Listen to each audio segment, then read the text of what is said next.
Okay, so it's 10 after, and I'm going to go ahead and start a recording because it looks like Concha and Joe are unable to make it today, and for Andrea as well.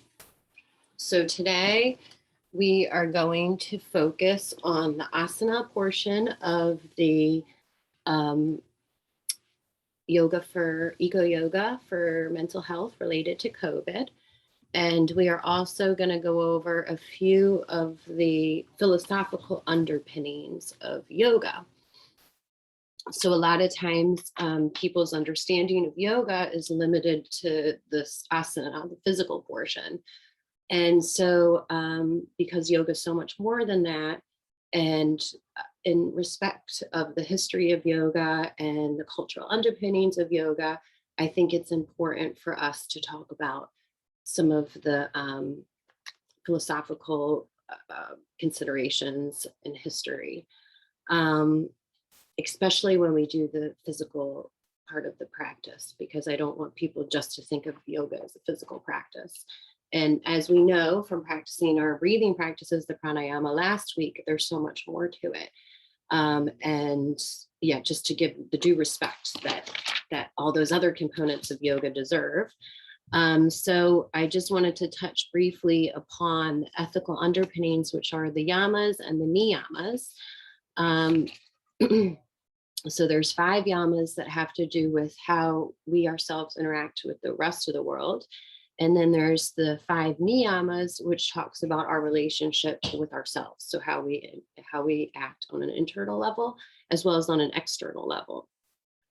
So in terms of the yamas, one of the big ones, which you may have heard of before, is ahimsa, and that's nonviolence. And many yogis and people who practice faiths that have been founded that yoga is intertwined with, such as Buddhism and Jainism and Hinduism, are vegetarian, and part of that has to do with this ahimsa, or practicing nonviolence. And that's not a prerequisite. You don't have to be, not eat meat, but that a lot of the vegetarianism comes from this belief in nonviolence. There's the yama of satya, which is truth, so being honest.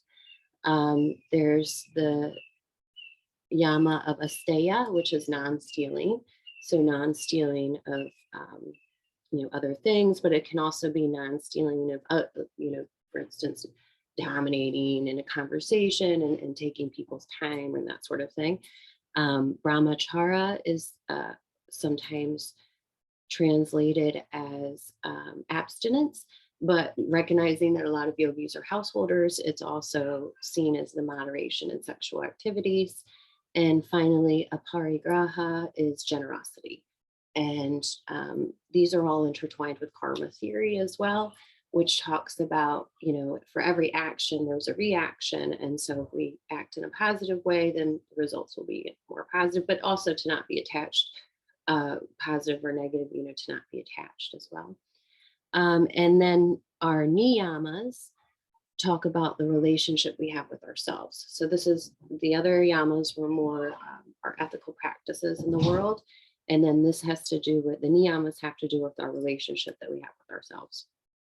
So this includes satcha, which is translated, that's the Sanskrit word, and it's translated as purity or cleanliness. Santosha is contentment, so being content with our circumstances. Tapas is discipline, and so a lot of yogis are quite disciplined, and they talk about stoking that tapas, or that internal fire. So just making sure we do a little sadhana, which is a practice each day, however that may look. Like I mentioned to you ladies, we have so many commitments and responsibilities in our lives that sometimes that may look a bit different, and it's not, we can't have, carve out that time to sit on our mats necessarily, but we're practicing it in living our yoga, practicing in our daily lives, just in terms of how we're treating others, or with our breathing practices, or squeezing in some physical, asana exercise. For our 4th niyama, we have svadhyaya, which is self-study. So always, focusing on ourselves and striving to be a better version of ourselves. So there's a strong component in yoga with non-judgment and not judging others, but rather looking at ourselves, and our judgment is a reflection of our internal state of ourselves. So being happy and content with ourselves and focusing on a sort of self-development, self-inquiry. And then finally, Ishvara Pranidhana, which is surrender to a higher source. So a lot of mainstream yoga teachers will talk about how yoga isn't religious and this and that. And it isn't religious per se, but there are these underpinnings. And this Ishvara Pranidhana is about surrendering to a higher source, whatever you perceive that to be. So whether that's God or Allah or Buddha, it's just having faith that that there is this underlying force that's sort of, in times of uncertainty or pain or discomfort, that you have that underlying force that you can rely upon for strength. And again, yoga, one of the initial, yoga was initially founded, not the asana was a way, we didn't really talk that much about it last week, but I wish we had, but yoga, it actually means to yoke, to bring in, and it's actually talking about controlling our thoughts. And so these are techniques and practices that help us to calm our mind. So the pranayama, the breathing practices with our deeper breath and that sort of thing, we're sort of harnessing the breath to the mind and quieting the mind. And when you look at Buddhism and monks and that sort of thing, a lot of their practice has to do with sitting and breathing and really silencing the thoughts and using the breath as that tool to ground the self, sort of like the anchor. And the asana practices were originally meant to sort of get rid of excess energy. So in yoga, we have, there's this understanding of energy. And so if we have too much tamas, we need to sort of work out some of this excessive energy, then the asana come in, and that is sort of a prerequisite for the meditation and calming the mind. So even though we're focusing on the physical, it's all interrelated and intertwined. And I feel like it's really important to talk about, this is in the Yoga Sutras of Patanjali, which you may have heard of, and they talk about the yamas and niyamas. So if you're interested in learning more, definitely look up the Yoga Sutras. There's various translations. They're originally written in Sanskrit. And one of the one of the teachings is called Pratipaksha Bhavana. And that has to do with cultivating a positive state of mind. So pratipaksha means opposite and bhavana means cultivation. So it has to do with, again, it's a technique or a way of training the mind. And it has to do with if we have any negative thoughts, any doubts or uncertainties, and these are defined as like sadness and violence, greed, anger, negativity. If we encounter those sorts of things, the way to counteract them is to evoke the opposite. So, and this is, going from a negative, if it's anything negative. So and obviously you have to have compassion for yourself, because it's not so easy all the time and, you're rubbed the wrong way, but it is really a practice that is now being supported in modern science with neuroplasticity. And that has to do with recognizing that the brain is incredibly intricate and complex. And sometimes with anxiety and depression, which is what we're looking at in this program, there can be a lot of rumination. And so we're thinking negative thoughts, or there can be triggers in the environment, like sort of obsessive thinking, or picking up on little cues that people wouldn't necessarily pick up on, and then kind of thinking over and over and over and ruminating on negativity. And so neuroplasticity teaches us that as we can train our mind through positive affirmations and other ways of focusing these emotions and recognizing them just as emotions or just as thoughts, and sort of rewire the brain. So in a lot of, which is totally out of our scope, we're not able to deal with trauma and that sort of thing. But in a lot of times when there's a history of trauma, there's been neural connections that have been long been established. And so it has to do with, um, sort of trying to promote new neural connections that are rooted in more positivity or positive thoughts and thinking. So, for example, if we have unkind thoughts, we want to try to promote kindness and compassion, empathy. If we are envious of other people, then we want to come back to just being content with what we have. And that's not saying that you can't recognize that there's inequality in the world and that sort of thing, but it's really coming back to that self-efficacy and feeling like you have control over your own life and what's within your realm of control outside of those bigger issues that you all, I'm sure, are aware of. Um, all right. So now that was pretty much it for the philosophical part of the program. Now we're going to just do a bit of the asana, and a way that I've structured the program is that we're only focusing on a few things each week. And that's because I don't want the idea is that you take control of your own learning and you really, the way that you're going to get the most out of the program is to do the practice on your own. And this is a way in these sessions is to guide you and for if you have questions or feedback, but they're really just passing you ladies the tools.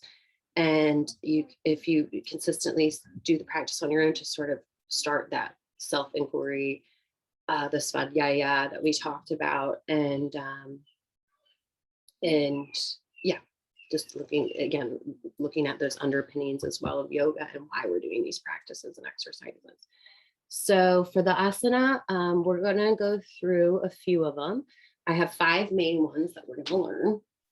And because we don't have any, you all aren't here live this week, I was just going to go through a basic yoga practice to stretch out. But what I'll do is I'll go ahead and show them to you step by step, and you can follow along. And then if there's anything else, I can add that in. And this will probably be a bit shorter of a session because normally we have a bit of talking and feedback and how everything went and the pranayama practices. So this isn't going to be as long. Just put my video up here. You all can see me better. Okay. So we're going to come to a standing position.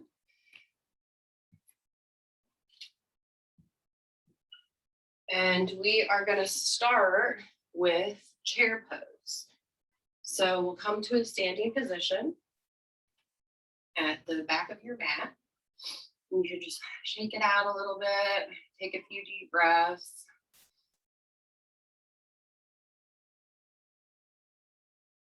We'll start in mountain pose. So starting from your feet, we're going to just gently rock back and forth from the toes to the heels. Spread the toes apart, really find that groundedness through your legs. Lifting up, extending the spine, shoulder blades roll back and down.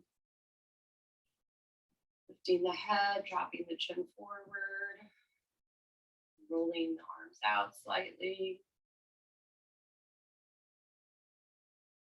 Take a few breaths here in mountain pose. Feel the strength and the pose. Feel how your posture is aligned.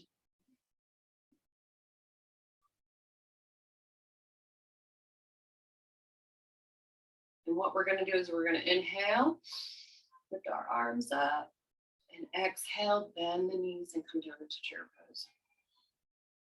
Bring the arms back, and we're going to inhale and do it again. So we're going to start dynamically. Exhale, come down. Now we're going to come up onto our tippy toes. So inhale, come all the way up. Just a bit of balance, and then exhale, come down. One more time, inhale, come up. Tippy toes, exhale, come down. Bending the knees, dropping the buttocks down, and inhale, last one. Reaching up high, exhale, coming down, bending the knees and holding here. We can bring our hands into the prayer position or into namaste at the chest and take 5 breaths here. Keeping that spine nice and elongated. Dropping the shoulders down. Okay, close your eyes, lower your gaze, focus on the breathing.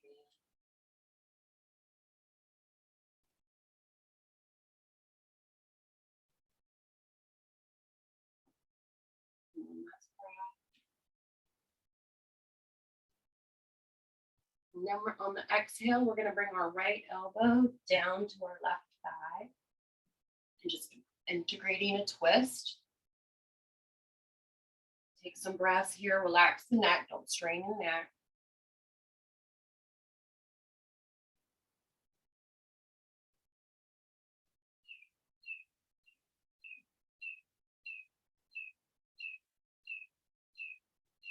And keeping those knees bent. And then we're going to inhale, come back to center, stay in chair, and come to the other side. 5 breaths here.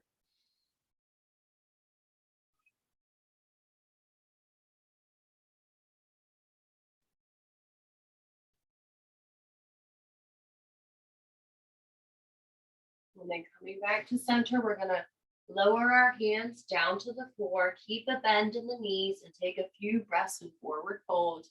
Don't feel like you have to straighten your knees. Just take a few breaths here, let the neck and head relax.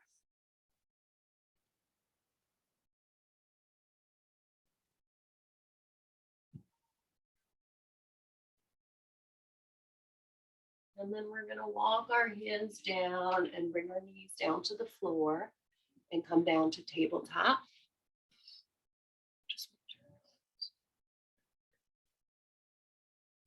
All right, so we're going to just come down to tabletop.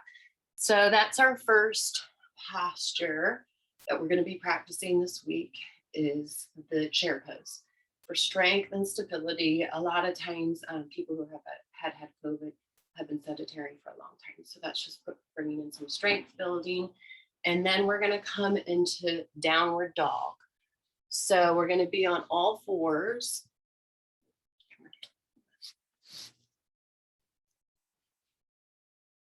Coming onto all fours. Now we can do a little bit of cat and cow. I tried to design this so it's a bit more of a sequence for you all, so you can kind of do it as you go. But we're going to do a little, so the main posture is downward dog, but you can do other stretches as you move in and out. So we can do a few cat cow like I already showed you all, just to loosen the spine.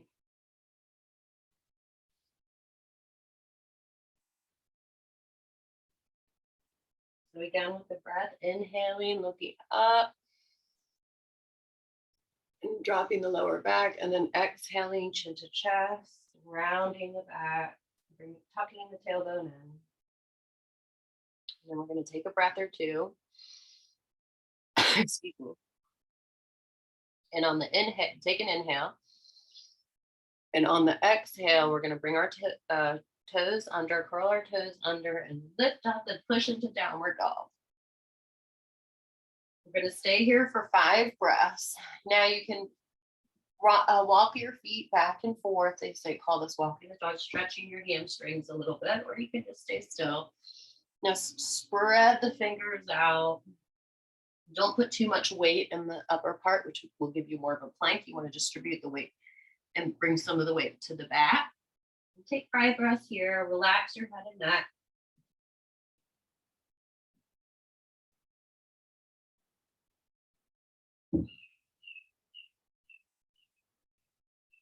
Pushing through the shoulders, get that nice stretch in the spine, elongating the spine. And then gently, we're going to come down into child's pose. So resting the buttocks on the heels, you can bring your knees apart, your hands in front, and resting your head down. And take some breath there. Release any tension in your neck or shoulders, and just practice a few of those belly rests that we were practicing last week. So breathing down into the lower abdomen. And this is a restorative pose. So really just relaxing and releasing into the pose. A few more breaths.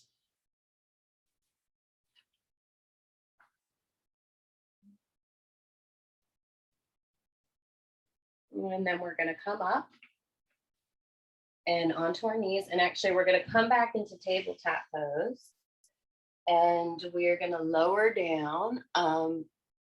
So we'll be on our hands and knees. And then we're just going to bend our elbows, bring our chest down to the floor, and then onto our belly. And then coming down. Okay. So you can just lie flat with your hands next to you. And then we're going to practice bow pose. And this is for concha. This is contraindicated for people who have high blood pressure. So before you do the session, hopefully you take your blood pressure. If you have high blood pressure, just be really careful. Maybe just do the modifications. If not, then it's fine. But just be conscious or aware of that. And same with any of the inversions, like down dog, or you bring your head below your heart. Just be conscious of that. So bow pose is Dana Rushashana. We're on our tummy, our hands flat. I'm just making sure you all can see me in the camera. And we're going to bring our ankles to our buttocks, and we're going to grab our heels. Sorry, my feet are dirty. You don't want to grab your feet. You want to grab your heels. Okay. Now this may be enough of a stretch for people. And if that's a stretch, just take a few breaths here. If you want to try to go a bit further, you're going to take a big breath in. And on the exhale, you're going to lift your head and shoulders, and you're going to lift your feet away from your buttocks, opening the chest. You'll notice how the breath will kind of rock you a bit. Don't stop breathing. Don't hold the breath. And one more breath. And release down. And now you want to release down fully and then release the ankles down to the floor. And just take a few breaths. Just feel the body totally release into the floor. Releasing all the muscles.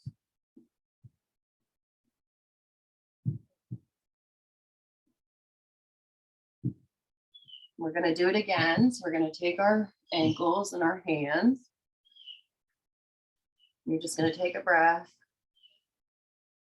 Inhale, exhale, pushing the feet up away from the buttocks, opening the chest, lifting the chin by breath.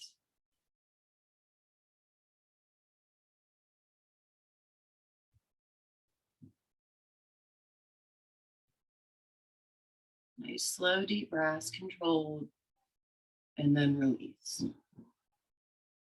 Again, release down to the floor and then let go of the ankles. You don't want to release all at once because, while you're still in the air, because you could injure yourself. So try to keep some control. So what we'll do is I'll have you all practice that one more time. So again, you do the chair pose, you would do dynamically, and then the static holding, the twist on each side, down to the floor, and however way you want to do it, you can add in some of the other postures as you go. Listen to your body and see what feels good. And then coming down, we do downward dog, and then coming down, and then we do bow pose. And then after this, we're going to turn over onto our backs. This way so I can kind of see what you guys are seeing in the video. All right, coming onto our backs, you're going to tuck your heels into your buttocks and bring your head down. Now, bridge pose, we're going to do this dynamically first, Sittu Bandhasana, and then we're going to do it and hold. Then we're going to do and hold it the last one. So all of the postures we're doing 5 times, and just really remembering to breathe. Do that diaphragmatic breathing, breathing down into the lower belly. Okay. So initially, we're going to inhale, lift the arms up, and as we lift the arms up, we're going to lift our pelvis up to the ceiling, pushing through with our legs, being careful not to, keeping the legs straight. Don't splay them out. Come to the top of the inhale and then hold for a second and gently exhale. So really timing it with the breath. So inhale coming up. And exhale coming down. And this is a back bend. So this is bending the back similar to the bow pose. We're just doing a gentle, stable back bend. Opening the chest. And last one. And then we're going to hold this one for 5 breaths. You can bring the arms down, your palms flat for support. 5 breaths here.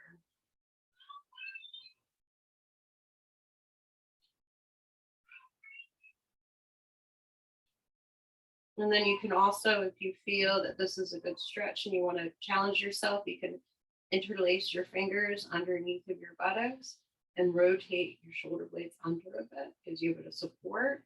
And then just kind of use that as a base and to stretch a bit further into the back bend. A few breaths.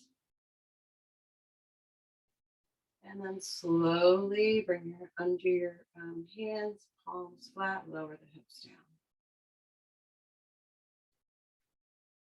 And then just we can bring the knees together, release the feet away from the buttocks a bit, and just take a few breaths here. Constructed rest.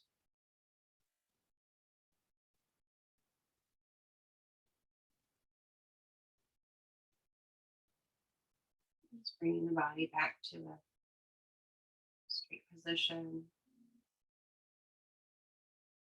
And then now, the last practice that I'm going to give you all for the week is our legs up the wall pose. So if you have an open wall space, you can put some pillows or blankets there, not too high, but let there be a bit of cushion. You're going to come up against the wall.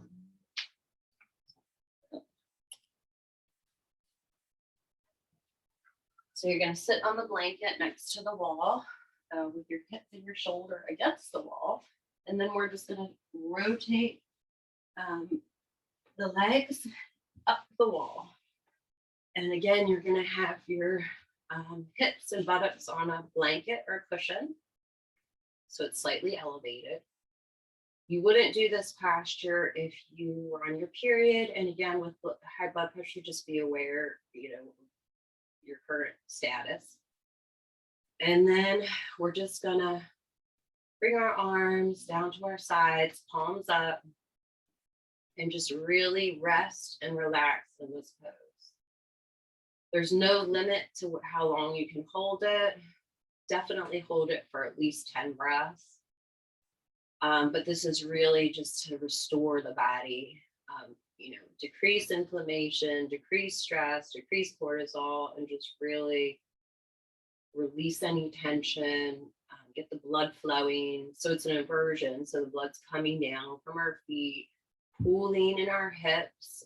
So it's pooling in our, kind of nourishing those internal organs in the abdominal region, and just sort of getting the blood and energy or prana flowing. Just take some breaths here. Breathing down into the lower belly, extending the exhale.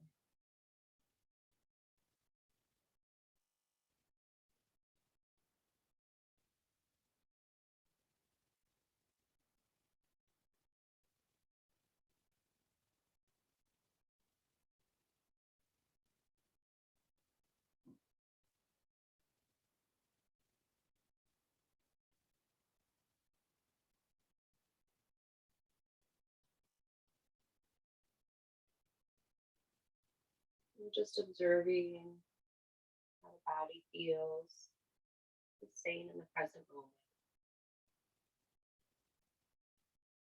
And taking the time to be with ourselves.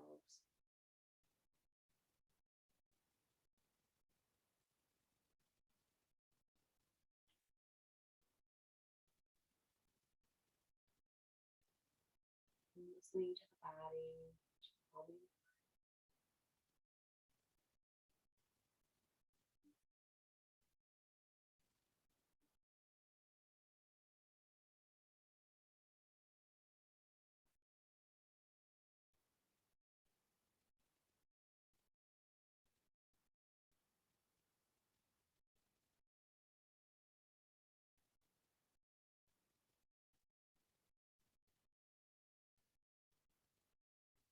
just take 1 or 2 more breaths. Slow, steady, and gentle with yourself.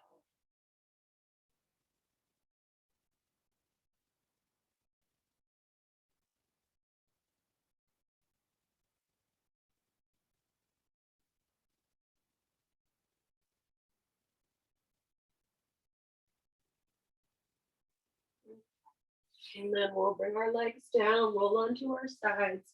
You take a few minutes here, let the blood sort of adjust, get lightheaded. And then we're going to come up to a seated position. And if you can just sit on a cushion, we're just going to end with a little bit of breathing. So the main practices for this week are these 5 asana, which I'll go over again. And I'll also send you all a worksheet for practicing. It gives you some tips in case you forget. So I tried to do it so it was a little bit of a flow. So we're gonna do, start with the standing posture, do some inhaling up onto your tiptoes and coming down into chair, inhaling up and coming down. And you can leave your arms up too and try it that way. That helps to elongate the spine a bit. And then, coming back again into mountain pose and just really focusing on the posture. This will be good for you, Joe. And making sure the body is aligned, thinking of it, everything kind of stacked, starting with your feet. And so, your knees are above your ankles and your hips are above. And then just kind of guiding yourself up, and your shoulders are over your hips and your ears over your shoulders, not standing too far forward. You can do some hip circles, rock the hips back and forth for you, Andrea, with the sway back, and then sort of find that middle point. So a lot of times, we may be out of alignment here in the hip region. And so just imagining the hips as like a cup. And so you don't want to be too far forward or too far back, because that's going to throw your back out, which is sort of finding that middle range where if it were a cup, that the water, the liquid isn't going to spill out. So that is, and you can kind of feel when your body is in alignment. It takes practice, but over time, as you become more in tune with the sensations and stuff, you'll be able to see how your body feels when you're in alignment. And sometimes it feels difficult. Sometimes if you've been out of alignment for a long time, when you try to bring your body back into alignment, it's hard. It's hard to sit up straight. It's easier to sit slouched. But as you become more attuned to how it feels to sit up straight, then you know when you're not, and you can correct it. A lot of the issues that we have as we get older, like Joe and I talked about, can stem from improper posture. So if we bring ourselves back into alignment, we can, sometimes rectify some of the other health issues we might have, like lower back pain, that sort of thing. And then we're going to move from chair pose into downward dog. So you're going to slowly come onto the floor, into tabletop, move into downward dog, and then you can do the child's pose to relax.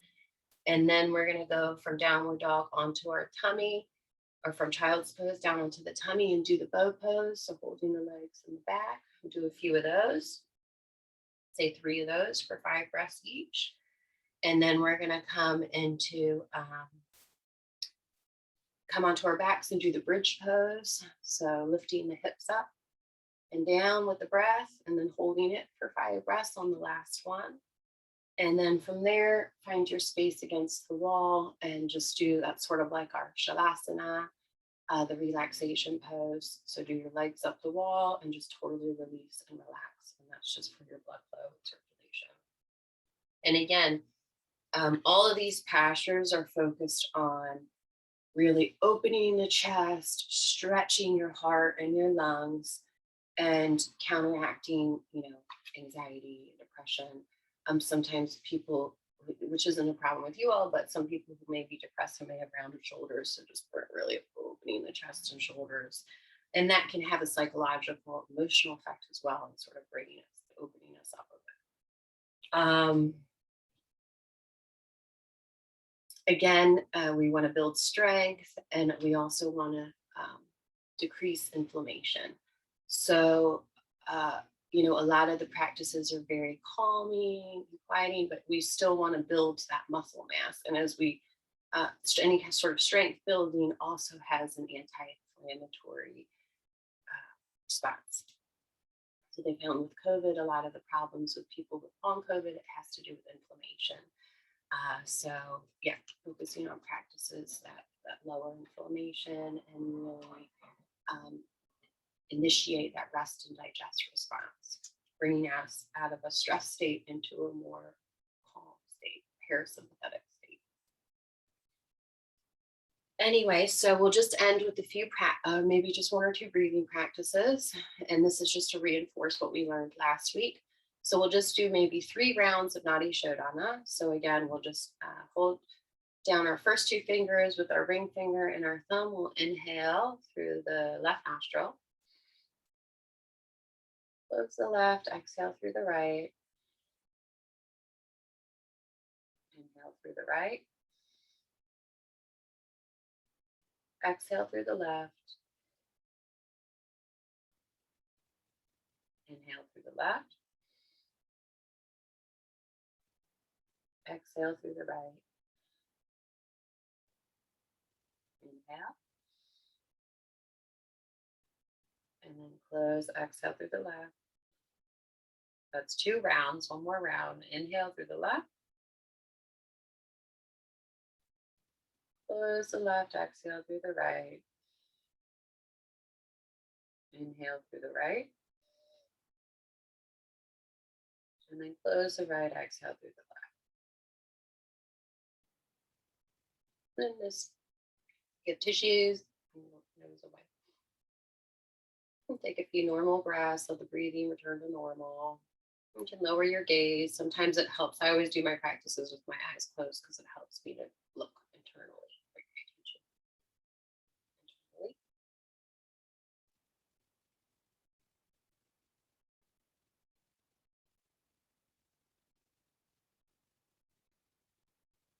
And then we'll just do 3 humming deep breaths.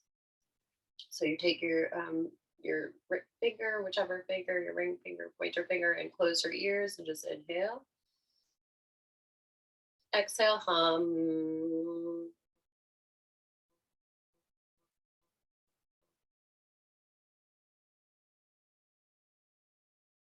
Come as long as you can. Extend the exhale, inhale. Exhale, hum.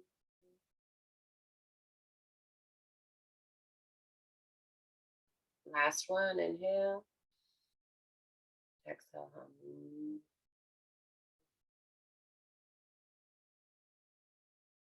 And just notice where you feel that vibration in your body, what it feels like. And then we're just going to close our eyes, take 3 breaths, nice and long, slow. Observing the pause on the inhale, extending the exhale. And do whatever breath count you feel comfortable with. You can say it to yourself. Inhale, double the exhale. So for me, I may inhale 2, 3, 4, 5. Exhale 2, 3, 4, 5, 6, 7.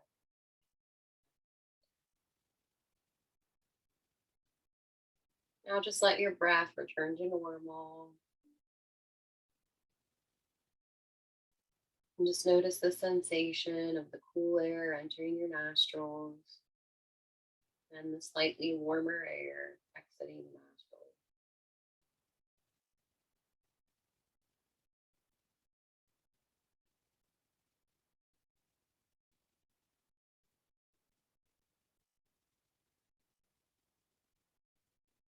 If any thoughts arise, just let them go, observe them as thoughts, release them. And bringing yourself back to the moment.